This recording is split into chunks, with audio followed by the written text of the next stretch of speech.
காசு கொடுத்து தண்ணி வாங்கக்கூடியதுங்கிறது அன்னைக்கு கிராமத்துல இருந்து பட்டணத்துக்கு வரும்போது, சென்னை நகரத்துக்கு வரும்போது காசு கொடுத்தா தான் அங்க தண்ணி கிடைக்கணும், ஒரு டம்ளர் காசு. இன்னைக்கு எல்லாருமே கிட்டத்தட்ட வந்து பாட்டில் வாங்க இருக்கிற அளவுக்கு நம்மளை கொண்டு வந்து வச்சுட்டாங்கன்னு அரசியல சொல்ல முடியாது. கொண்டு வந்து வைக்கப்பட்டு இருக்கிறோம். அதுக்கு காரணம் நாம தான். இன்னைக்கு சுத்தமான தண்ணி வேணும்னா காசு கொடுத்தாதான் கிடைக்கும். அதுவும் சுத்தமான தண்ணியான்னு கேட்டா அது நமக்கு தெரியாது. அதுலயும் நிறைய ஆரண்டி பண்ணணும். பாட்டில் வைக்கிறது 20 ரூபா கொடுத்து வாங்கிடணும், அந்த பிராண்ட் இந்த பிராண்டுன்னு சொல்லிட்டு. ஆனா அது சுத்தமான தண்ணியான சத்தியமா தெரியாது. அதே லேப் காமிச்சாதான் தெரியும்.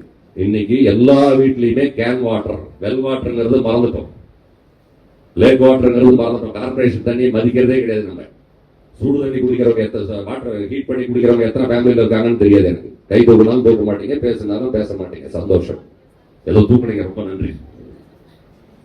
உங்களை நான் தப்பா சொல்லல. இதுக்குன்னு ஒரு ஸ்கீம், இதுக்காக என்எஸ்எஸ்ல இவ்வளவு பேர் நீங்க வேலை செய்றீங்கன்னு சொன்னா தயவு செய்து சமூகத்தின் கூட தொடர்பு கொள்ளுங்க. என்எஸ்ல நான் படிக்கிற வரைக்கும் வேலை செஞ்சா ஒரு சர்டிபிகேட் கொடுத்தாங்க, அது எனக்கு வேலைக்கு பயன்படுதுன்னா நீங்க கல்யாணம் ஆனதுக்கு அப்புறம் இதே சமுதாயத்தை குறை சொல்லிக்கிட்டு இங்கே தான் உட்காந்துட்டு இருப்போம். அதே இடத்துல தான் இருப்போம். நம்ம தாத்தா அப்பாக்கள் பாட்டிகள் இருந்த காலத்துல இருந்த சுகாதாரம் இப்ப இல்லைங்கிறது 100% உண்மை.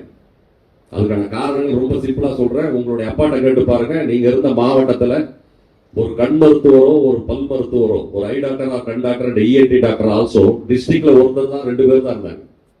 இன்னைக்கு தெருவுக்கு 2 பேர் இருக்காங்க. அதுக்கெல்லாம் காரணம் சுற்றுச்சூழல், நம்மளுடைய உணவு, எல்லாம் ஜங்க் ஃபுட்.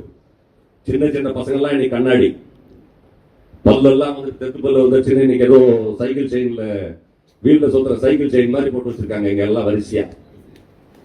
இது எல்லாம் அன்னைக்கு கிடையாது. அதை எல்லாமே யாரும் எதிர்பார்க்கல. இன்னைக்கு கண்ணாடி போடாத ஆட்கள் ரொம்ப கம்மியா இருக்கிறோம். டென்டிஸ்ட் கிட்ட போகாத ஆட்கள் ரொம்ப கம்மியா இருக்கிறோம். இஎன்டி கிட்ட போகாத ஆட்கள் ரொம்ப கம்மியா இருக்கிறோம். இது எல்லாமே வந்துட்டு உணவுப் பொருள் கெட்டு போனதும் சுற்றுச்சூழல் கெட்டு போனதும் காரணமே தவிர இந்த காரணத்துக்கு விலங்குகளோ, பறவைகளோ, ஏலியன்ஸோ கிடையாது. நம்ம தான்